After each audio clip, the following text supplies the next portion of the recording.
We have all been woken up at 3 in the morning by the rhythmic honking of a car alarm that simply will not stop.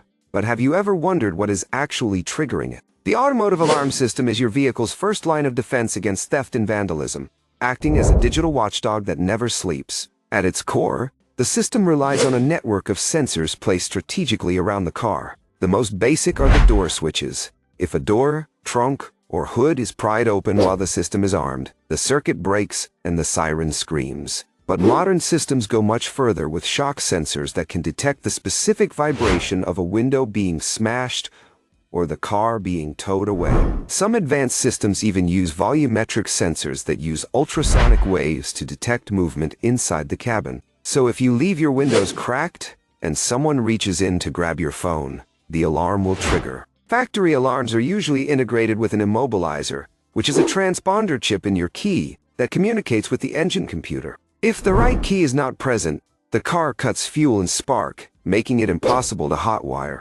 While aftermarket systems can offer cool features like two-way remotes that page you when your alarm goes off, they can be overly sensitive if not installed correctly, leading to those annoying false alarms caused by a passing loud motorcycle or a thunderstorm. The goal isn't just to make noise, but to make your car a difficult target so that a thief moves on to an easier opportunity.